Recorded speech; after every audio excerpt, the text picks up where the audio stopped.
저는 하루의 끝을 장부와 함께 마무리합니다.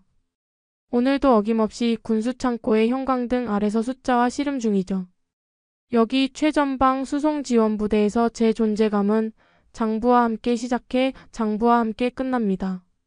주무관님 또 야근이십니까? 정우석 하사의 목소리에 고개를 들었습니다. 그는 항상 제가 퇴근할 시간을 체크하고 지나가는 척 들르곤 해요. 통조림 재고가 좀 이상해서요. 어제보다 30개가 적게 나왔거든요. 정우석 하사는 눈살을 찌푸렸습니다. 또 그 구역이군요. 그 구역은 늘 이도윤 이병이 관리하는 곳입니다. 지난 3주간 이런 작은 불일치가 반복되고 있었죠. 장부상으론 모든 게 완벽해 보이지만 실제 재고는 조금씩 줄어들고 있었습니다. 도윤이가 실수했나 보네요. 내일 다시 확인해 보겠습니다. 하지만 저는 그냥 넘기기 싫었어요. 정 하사님, 이번이 3번째예요. 우연이라고 하기엔 좀 이상하지 않습니까? 정우석 하사는 잠시 망설이더니 낮은 목소리로 말했습니다. 주무관님, 이런 건 부대 내에서 조용히 해결하는 게 좋습니다. 보고서 쓰면 윗선에서 난리 납니다. 그의 말이 맞을지도 모르겠습니다. 하지만 제 손에는 이미 3장의 불일치 기록지가 쌓여 있었어요. 저는 원칙주의자니까요. 그게 제 장점이자 단점이죠. 다음날 아침 저는 최성민 중령님께 보고했습니다. 중령님, 물자 재고에 문제가 있어 보고드립니다. 최 중령은 온화한 미소를 지으며 저를 바라봤습니다. 김 주무관, 군대에선 작은 오차는 있기 마련이요. 신경 쓰지 마시오. 하지만 중령님, 항상 같은 구역에서만 발생하고 있습니다. 이게 3번째입니다. 최 중령의 표정이 미묘하게 바뀌었습니다. 누구 담당이요? 이도윤 이병입니다. 아, 그 문제 많은 놈. 내가 알아보겠소. 김 주무관은 그냥 장부대로 처리하시오. 뭔가 이상했습니다. 중령님의 반응이 너무 가볍다고 해야 할까요? 물자 관리는 군대에서 가장 중요한 일인데 이렇게 넘기는 건 이해가 되지 않았어요. 퇴근길 창고 한쪽에서 이도윤 이병을 발견했습니다. 그는 어딘가 불안해 보였어요. 제가 다가가자 화들짝 놀라더니 허둥지둥 경례를 했습니다. 이도윤 이병, 잠깐 얘기 좀 할까요? 네, 주무관님. 창고 물자에 계속 문제가 생기는데 혹시 뭐 이상한 점 없었어요?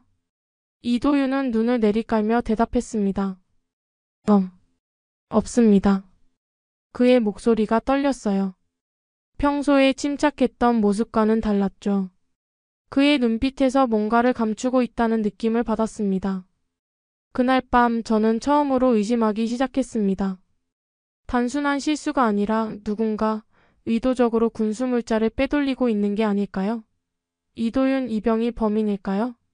아니면 그는 또 다른 누군가의 희생양일까요? 뭔가 큰 일이 벌어지고 있다는 예감이 들었습니다. 하지만 그때까지만 해도 그 일이 제 인생을 완전히 바꿔놓을 거라고는 상상도 못했어요. 다음날 아침 전체 소대 점호에서 특이한 장면을 목격했습니다. 최성민 중령이 이도윤, 이병을 단체 앞에서 질책하고 있었어요. 이도윤. 또 창고 정리를 제대로 못했다는 보고가 들어왔다. 군인이 기본도 안 되면 어쩌자는 거냐? 이도윤은 고개를 숙인 채 가만히 서 있었습니다. 죄송합니다. 다음부턴 더 조심하겠습니다. 그의 목소리에는 분노보다 체념이 묻어 있었어요. 마치 이런 상황에 익숙한 듯한 태도였죠. 저는 어제 그와 나눈 대화를 떠올렸습니다. 그의 떨리는 눈빛, 불안해 보이는 태도가 자꾸 생각났어요. 점호가 끝나고 사무실로 돌아오는 길에 정우석 하사와 마주쳤습니다. 주무관님, 그 보고서 때문에 이도윤이 또 곤란해졌네요. 저는 당황했어요. 제가 이도윤 이병을 지목한 건 아닌데요. 정우석 하사는 한숨을 내쉬었습니다. 알고 있습니다. 하지만 최 중령님이 그렇게 판단하셨나 봅니다. 도윤이는 원래부터 문제병사라는 낙인이 찍혀 있었거든요. 왜요? 제가 보기엔 성실해 보이는데요. 표면적으론 그렇죠. 하지만 입대 초기부터 뭔가 튀는 구석이 있었습니다. 규칙에 대해 질문을 너무 많이 한다고 할까요? 군대에선 그런 병사가 귀찮은 법이죠. 저는 고개를 갸웃했습니다. 질문이 많은 게 왜 문제죠? 오히려 꼼꼼한 사람 아닌가요? 정우석 하사는 쓴웃음을 지었어요. 군대에선 묻지도 따지지도 않고 시키는 대로 하는 사람이 편한 겁니다. 주무관님은 민간인 출신이라 잘 모르시겠지만요. 오후에 저는 창고 재고 확인을 위해 순찰을 돌았습니다. 구석에서 이도윤, 이병이 혼자 작업하고 있었어요. 그는 제가 다가가자 긴장한 듯 했습니다. 주무관님, 지금 재고 정리 중입니다. 이도윤, 이병 혹시 무슨 고민 있어요? 이도윤의 얼굴이 순간 굳었다가 풀렸습니다. 없습니다. 정말요? 도움이 필요하면 언제든 말해요. 나도 이 부대에선 외부인이라 당신 마음이 어떤지 조금은 이해할 수 있거든요. 이도윤은 잠시 망설이더니 고개를 저었습니다. 감사합니다만 말씀드릴 게 없습니다. 돌아서는 그의 눈에서 저는 깊은 두려움과 망설임을 읽었어요. 그의 눈빛엔 단순한 문제병사라고 치부하기에는 너무 복잡한 감정이 담겨 있었습니다. 그날 저녁 정우석 하사가 이도윤을 따로 불러 면담하는 모습을 우연히 보게 됐어요. 멀리서 지켜보니 정우석 하사가 이도윤의 어깨를 툭툭 치며 뭔가를 이야기하고 있었습니다. 제 위치에선 대화 내용을 들을 수 없었지만 이도윤의 표정은 더욱 어두워졌어요. 사무실로 돌아오는 길에 문득 깨달았습니다. 이 부대에는 제가 모르는 무언가가 있다는 걸.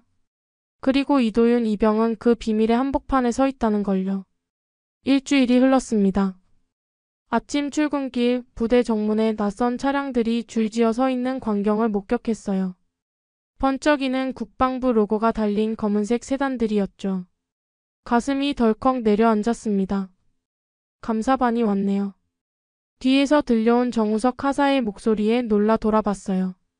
그의 표정은 심각했습니다. 감사라뇨? 예고도 없이요? 그게 감사의 특징 아닙니까? 기습적으로 오는 거죠. 정우석 하사의 말투에 긴장감이 묻어났어요. 군수물자 비리 제보가 들어왔다고 합니다. 사무실에 도착하자마자 비상소집령이 내려졌습니다. 전 소대원과 군무원들이 강당에 모였어요. 앞자리에는 낯선 장교들이 앉아 있었고 그들 사이에 최성민 중령이 자리했습니다. 그의 얼굴은 평소의 온화함은 온데간데 없이 딱딱하게 굳어 있었어요. 여러분, 오늘부터 일주일간 국방부 감사실에 조사가 있을 예정입니다. 모두 적극 협조하도록. 감사실 소속이라는 김영수 대령이 앞으로 나섰습니다. 최근 이 부대에서 군수물자 대량 유출 사건이 있었다는 제보가 들어왔습니다. 특히 식량과 전투장비 일부가 체계적으로 빠져나가고 있다는군요. 강당의 술렁임이 퍼졌어요. 저는 그동안 발견했던 작은 불일치들이 실은 빙산의 일각이었던 게 아닐까 싶었습니다. 구체적으로 통조림 약 1000개, 전투화 200쪽, 방한복 100벌이 장부상으론 있지만 실제로는 사라졌다고 합니다. 숫자를 듣는 순간 저는 충격에 빠졌어요. 30개, 50개 정도의 오차라면 실수일 수도 있지만 이건 명백한 의도적 유출이었습니다. 해산 후 최중령이 절 사무실로 불렀어요. 문을 열자마자 차갑게 쏘아보는 그의 눈빛에 등골이 오싹했습니다. 김 주무관, 당신이 작성한 장부에서 문제가 터졌소. 제가요? 하지만 저는 실제 재고와 차이가 있다고 여러 번 보고드렸잖아요. 그래, 보고는 했지. 하지만 장부는 정상 처리했잖소? 당신이 서명한 이 문서들. 그는 책상 위에 서류 뭉치를 탁 내려놓았습니다. 모두 재고가 정상이라고 되어 있어. 사실이었습니다. 보고는 했지만 최중령의 지시대로 장부상으론 모두 정상 처리했어요. 제 서명이 선명하게 찍혀 있었죠. 그러니까 이 사태의 책임은 저는 목구멍이 메어오는 느낌이었습니다. 그렇소. 1차적으론 모두 당신에게 있어. 물론 물자를 직접 관리한 소대원들도 연관되겠지. 그날 오후 감사실은 소대원 전체에게 충격적인 발표를 했습니다. 책임 소재가 명확히 밝혀질 때까지 소대원 전원이 기각 조치되며 조사 결과에 따라 영창 처분이 내려질 수 있다고요. 사무실로 돌아오는 길에 이도윤, 이병과 마주쳤습니다. 그는 평소보다 더 창백해 보였어요. 주무관님, 저 할 말이 있습니다. 하지만 그 순간 정우석 하사가 다가와 이도윤의 어깨를 강하게 붙잡았습니다. 이도윤, 지금 무슨 짓 하는 거야? 당장 내 사무실로 따라와. 이도윤은 저를 애타게 바라보다가 결국 정우석 하사를 따라갔어요. 그의 눈빛에 담긴 절박함이 자꾸 머릿속을 맴돌았습니다. 이제 모든 것이 제 잘못이 되어버렸어요. 하지만 진짜 범인은 따로 있다는 확신이 들었습니다. 이 모든 사태의 진실을 파헤쳐야 했어요. 이튿날 아침 감사반이 제 사무실에 들이닥쳤습니다. 그들은 컴퓨터와 서류 캐비닛을 뒤지며 증거물을 수집했어요. 제 손이 떨려왔습니다. 9년간의 공직 생활이 한순간에 물거품이 될지도 모른다는 두려움이 엄습했죠. 김하은 주무관님, 오후 2시에 조사실로 출석해 주십시오. 점심시간 구내식당에서 혼자 밥을 먹고 있는데 누군가 제 앞에 앉았어요. 고개를 들어보니 최성민 중령이었습니다. 평소와 달리 친근한 미소를 짓고 있었죠. 많이 놀라셨겠소, 김 주무관. 네, 아직도 믿기지가 않네요. 최 중령은 주변을 한번 살피더니 목소리를 낮췄어요. 사실 이런 말씀 드리기 좀 그렇지만 김 주무관은 이 상황에서 빠져나갈 방법이 있어. 저는 숟가락을 내려놓고 그를 바라봤습니다. 무슨 말씀이신지. 당신은 군인이 아니라 군무원 아니요? 민간인 신분이죠. 영창에 갈 일도 없고 조금만 잘 대처하면 이번 일에서 완전히 발을 뺄 수 있어. 가슴이 덜컥 내려앉았어요. 이게 무슨 제안인지 직감적으로 알 수 있었습니다. 어떻게 하면 되는데요? 최중령은 더욱 목소리를 낮췄습니다. 간단하오. 감사관들 앞에서 장부를 작성할 때 병사들이 보고한 숫자를 그대로 썼을 뿐이라고만 말하면 돼요. 책임은 창고를 직접 관리한 병사들에게 돌아갈 테고. 순간 이도윤, 이병의 창백한 얼굴이 떠올랐어요. 그리고 사라진 통조림 1000개. 이건 단순한 실수가 아니라 조직적인 범죄였습니다. 만약 제가 거절한다면요? 최중령의 눈빛이 차갑게 변했습니다. 현명하지 못한 선택이 될 거요. 당신도 장부에 직접 서명했으니 공범으로 간주될 수 있어. 민간인이라고 무사할 거라 생각 마시오. 식사를 마치고 나오는 길에 정우석 하사와 마주쳤습니다.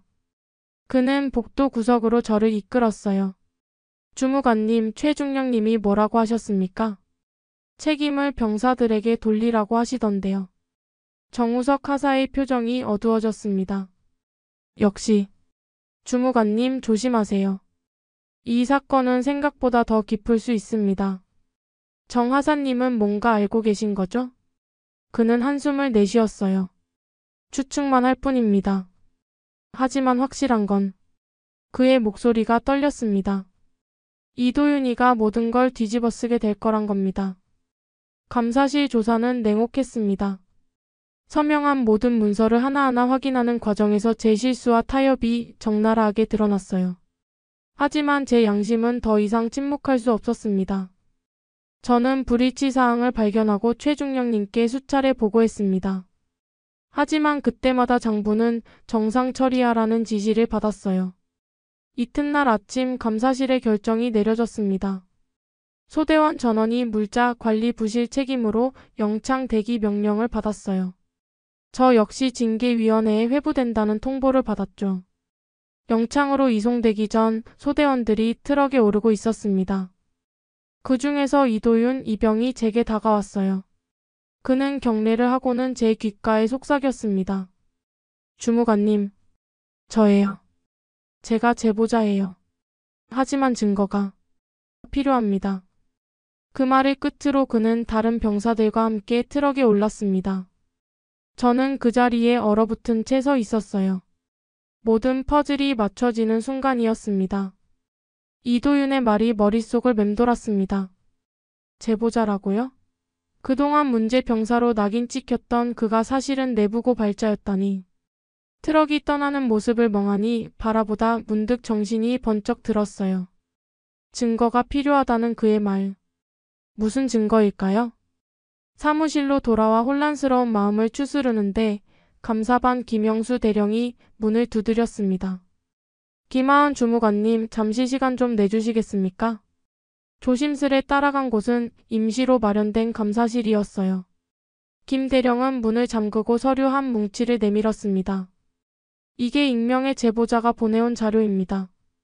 주무관님께 보여드리는 이유는 당신의 이름이 여러 번 언급되어 있기 때문이죠. 떨리는 손으로 서류를 넘기기 시작했습니다.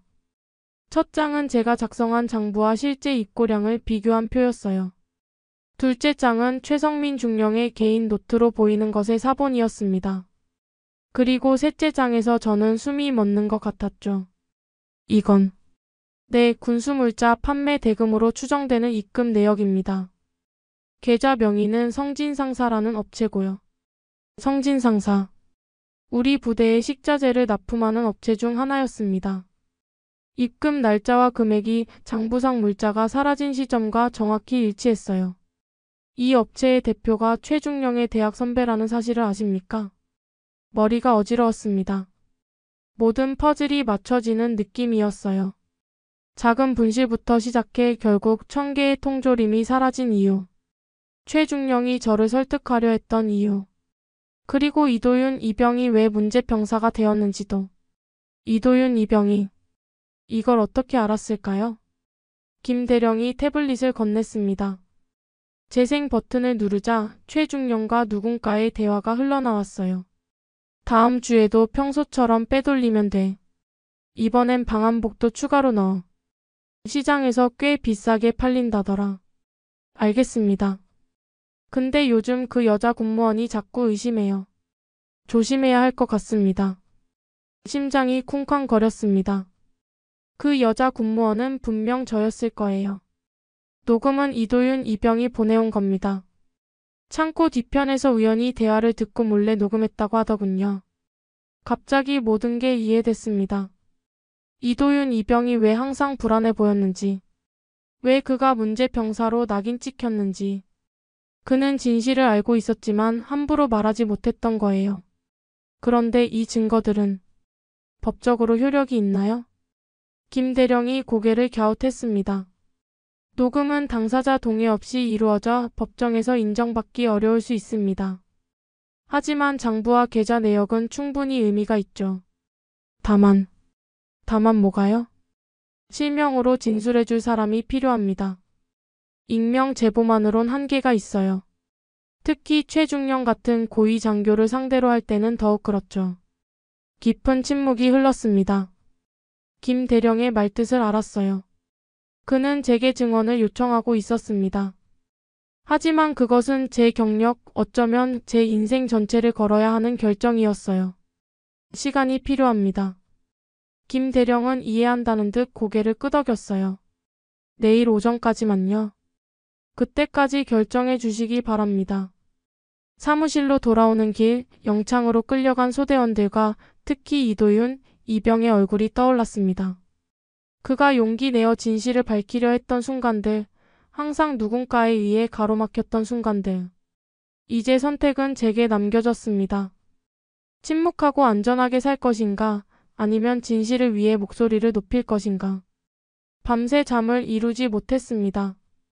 창문 너머로 보이는 군부대의 불빛이 간간히 깜빡이는 동안 제 마음속에선 두 가지 선택지가 계속해서 충돌했어요. 안전한 침묵과 위험한 진실 사이에서 밤새 갈등했죠. 새벽녘 문득 아버지가 생각났습니다.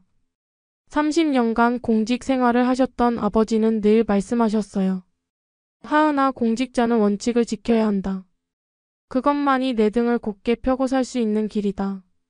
그 말씀이 제 가슴을 찌르듯 울렸습니다. 아침 감사실로 향하는 발걸음이 무거웠어요. 하지만 마음만은 어느 때보다 가벼웠습니다. 이미 결정을 내렸으니까요.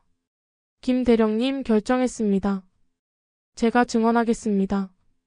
김영수 대령의 표정이 밝아졌습니다. 현명한 결정입니다. 하지만 이게 얼마나 어려운 일인지 아시죠? 군무원이 현직 중령을 상대로 증언한다는 건 알고 있습니다. 하지만 더 이상 침묵할 수 없어요. 무고한 사람들이 벌을 받고 있으니까요. 그날부터 본격적인 조사가 시작됐어요. 제가 작성했던 모든 장부를 하나하나 되짚어가며 불일치를 찾아냈습니다. 최중령의 지시로 장부를 어떻게 수정했는지, 언제부터 이상 징후를 발견했는지 모두 진술했어요. 군수물자 관리는 제 1차적 책임이었습니다. 하지만 몇 차례 보고했을 때 최중령님은 상부에 보고하면 불필요한 감사만 불러올 뿐이라며 장부상 정상 처리하라고 지시했어요. 저는 그 지시를 따랐습니다. 진술이 끝난 후 김 대령이 물었습니다. 왜 이제서야 말씀하시는 겁니까? 좀 더 일찍 나서셨다면. 목이 메어 말을 잇기 어려웠어요. 두려웠습니다. 경력에 흠이 날까 보복을 당할까. 그런 생각들이 저를 주저하게 했어요. 하지만 이제는 그런 두려움보다 양심이 더 중요하다는 걸 깨달았습니다.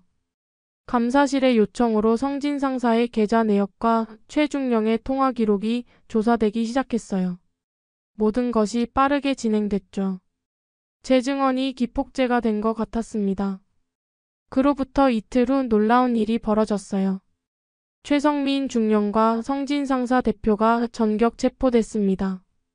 그리고 영창에 있던 소대원들이 모두 석방 명령을 받았죠. 석방된 소대원 중에서 가장 먼저 이도윤, 이병을 찾았습니다. 그의 얼굴은 피곤해 보였지만 눈빛만은 맑고 강인했어요. 이도윤, 이병. 용기를 내줘서 고마워요. 그가 조용히 대답했습니다. 주무관님이야말로 진짜 용기 있는 분입니다. 저는 그저 녹음만 했을 뿐인데 주무관님은 실명으로 나서셨으니까요. 제 손을 꼭 잡으며 그가 말했어요. 저는 알고 있었습니다. 주무관님이라면 옳은 일을 하실 거라고요. 그날 저녁 국방부 뉴스에 우리 부대 비리 사건이 보도됐습니다. 군수물자 도난 사건의 실체라는 제목으로 기사가 났고 다음 날엔 아예 전국 뉴스로 확대됐어요. 군무원의 용기 있는 증언이라는 문구가 헤드라인을 장식했죠. 사무실로 돌아오는 길 많은 동료들이 제게 인사를 건넸습니다. 어떤 이는 축하를, 어떤 이는 격려를, 또 어떤 이는 걱정스러운 시선을 보냈어요. 저는 그제서야 깨달았습니다. 제 선택이 얼마나 파격적인 일이었는지, 그리고 앞으로의 길이 어떨지 아무도 모른다는 사실을요. 하지만 한 가지는 확신할 수 있었습니다. 제 양심은 이제 깨끗하다는 것. 그리고 그것만으로도 충분하다는 걸요. 감사 조사가 본격화되면서 부대는 완전히 뒤바뀌었습니다. 최성민 중령은 구속되었고 임시 부대장으로 다른 부대에서 김준호 중령이 파견되어 왔어요. 소대원들은 영창에서 전원 석방되었지만 정상적인 근무는 잠시 중단된 상태였습니다. 아침 조회에서 김준호 중령이 공식 발표를 했어요. 이번 사건에 관련된 소대원들은 일시적으로 업무에서 배제되지만 무혐의가 확인되었습니다. 일부는 다른 부대로 전출될 예정이니 착오 없으시기 바랍니다. 발표가 끝나고 정우석 하사가 제게 다가왔습니다. 주무관님 정말 대단하십니다. 저였다면 그런 결정 못 내렸을 거예요. 정 하사님도 알고 계셨죠? 모든 일을. 그는 고개를 끄덕였어요. 의심은 했습니다. 하지만 확신은 없었고 군인이다 보니 계급 위계 속에서 쉽게 움직이지 못했죠. 우리의 대화 중에 이도윤, 이병이 다가왔습니다. 그의 얼굴은 여전히 창백했지만 이제 더 이상 불안해 보이지는 않았어요. 주무관님, 정하사님. 저 전출 명령을 받았습니다. 내일 아침에 떠나게 됐습니다. 놀랐습니다. 벌써요? 어디로 가게 된 거죠? 후방 군수학교로 가게 됐습니다. 그쪽에서 제 경험을 교육자료로 활용하고 싶다고 하네요. 이도윤의 표정에서 안도감이 느껴졌어요. 그동안 얼마나 큰 부담을 안고 살았을지 상상도 안 됐습니다. 잘 됐네요, 이병. 거기서 새로운 시작을 하길 바랄게요. 며칠 후 제 사무실로 국방부 조사관 몇 명이 찾아왔습니다. 저는 심장이 덜컥 내려앉는 느낌이었어요. 설마 나도 처벌을 받는 건가? 김하은 주무관님, 국방부 감사센터에서 나왔습니다. 한 조사관이 공문을 건넸어요. 떨리는 손으로 받아든 공문을 읽어 내려갔습니다. 김하은 주무관을 국방부 고위감사센터 파견 근무로 발령함. 믿기지 않았어요. 처벌이 아닌 발탁이었습니다. 이번 사건을 통해 군 내부 비리 감시 시스템의 취약점이 드러났습니다. 주무관님의 경험과 원칙주의적 성향이 우리 센터에 큰 도움이 될 거라 생각합니다. 그날 저녁 부대원들이 작은 송별회를 열어주었어요. 모두가 제게 감사하다고 했습니다. 군 생활을 오래한 중사님 한 분은 눈시울을 붉히며 말씀하셨죠.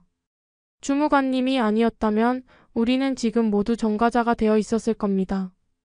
평생 잊지 못할 은혜입니다. 송별회가 끝나고 숙소로 돌아오는 길에 정우석 하사가 동행했습니다. 이도윤 소식 들으셨습니까? 새로운 부대에서 잘 적응하고 있다던데요. 정우석 하사가 미소 지었어요. 그뿐만이 아닙니다. 그 부대에서 이도윤은 의인으로 불린다고 해요. 처음으로 누군가에게 인정받은 셈이죠. 가슴이 따뜻해지는 느낌이었습니다. 이도윤 이병이 더 이상 문제병사가 아닌 의인으로 새 출발을 한다니 정말 다행이었어요. 다음 날 짐을 싸며 제 책상을 정리했습니다. 9년차 군무원 생활에서 가장 격동적인 한 달이었어요. 두려움, 갈등, 그리고 마침내 결단으로 이어진 나날들. 사무실을 떠나기 전 마지막으로 창고를 둘러봤습니다. 그곳에서 모든 일이 시작됐으니까요. 텅 빈 창고에 서서 생각했어요. 명예는 남는다. 아버지의 말씀이 다시 한번 제 가슴에 울렸습니다. 국방부 감사센터에 부임한 지 6개월이 지났습니다. 저는 군수물자 투명성 강화 프로젝트의 책임자가 되어 새로운 관리 시스템을 개발하는 일을 맡게 됐어요. 이제는 더 이상 서류 정리만 하는 군무원이 아니라 실질적인 변화를 만들어가는 사람이 된 거죠. 김 주무관님, 오늘 저녁 뉴스 인터뷰 잊지 마세요. 박 서기관의 목소리에 고개를 들었습니다. 벌써 시간이 그렇게 됐네요. 준비해야겠어요. 국방부가 새롭게 도입하는 투명한 군수 운영 시스템의 시범 운영 결과를 발표하는 날이었습니다. 제가 직접 고안한 이중 확인 프로세스와 디지털 추적 시스템이 전군에 도입될 예정이었어요. 그동안의 노력이 드디어 결실을 맺는 순간이었죠. 인터뷰 준비를 하며 문득 그날이 떠올랐습니다. 이도윤 이병이 저에게 제가 제보자예요 라고 속삭이던 그 순간. 그 작은 용기가 지금의 모든 변화를 만들어냈다는 사실이 가슴 뭉클했어요. 방송국 세트장에 들어서자 긴장감이 몰려왔습니다. 카메라 불빛이 눈부셨어요. 오늘은 군수물자 관리 시스템의 혁신적 변화를 이끈 김하은 주무관과 함께합니다. 인터뷰어의 질문이 이어졌어요. 새 시스템에 대한 설명부터 기대 효과까지. 그리고 마지막 질문이 왔습니다. 김 주무관님께서는 이 모든 변화의 시작점이 되었던 군수창고 도난 사건의 내부 고발자를 지지했던 분이시죠. 그때의 경험이 이번 시스템 개발에 어떤 영향을 미쳤나요? 잠시 생각에 잠겼습니다. 그동안 미디어에선 제가 마치 처음부터 정의로운 결정을 한 영웅처럼 묘사했지만 사실 저도 처음엔 두려워했고 망설였어요. 저는 완벽한 사람이 아닙니다. 저도 처음엔 침묵하려 했어요. 두려웠으니까요. 하지만 한 젊은 병사의 용기를 보며 깨달았습니다. 기록은 단순한 숫자나 문서가 아니라 진실을 지키는 마지막 무기라는 것을요. 인터뷰가 끝나고 사무실로 돌아오는 길에 문자 한 통이 왔습니다. 주무관님, 오늘 인터뷰 잘 봤습니다. 다음 주에 전역합니다. 찾아뵈어도 될까요? 이도윤 병장. 가슴이 따뜻해졌어요. 이도윤은 이제 병장이 되어 있었네요. 다음 주 화요일 국방부 로비에서 이도윤을 만났습니다. 그는 전역을 앞둔 병장의 당당한 모습이었어요. 더 이상 두려움에 움츠러든 모습은 찾아볼 수 없었죠. 주무관님 덕분에 제 남은 군 생활이 달라졌습니다. 이제는 문제병사가 아닌 원칙을 지킨 병사로 불리게 됐어요. 이도윤은 제게 깍듯이 경례를 했습니다. 그 모습에 눈시울이 뜨거워졌어요. 저도 당신 덕분에 변했어요. 이제는 그냥 서류만 정리하는 사람이 아니라 실제로 변화를 만들어가는 사람이 됐으니까요. 헤어지기 전 이도윤이 물었습니다. 주무관님은 후회 없으신가요? 그때의 선택이요. 잠시 생각했어요. 그 선택 이후의 6개월은 결코 쉽지 않았습니다. 수많은 질문과 조사, 때로는 비난과 의심의 시선까지.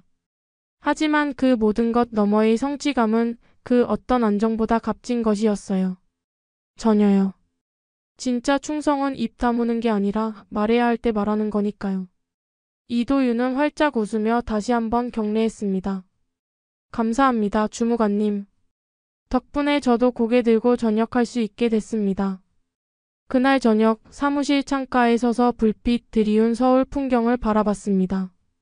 문득 최전방 부대의 어두운 창고가 떠올랐어요.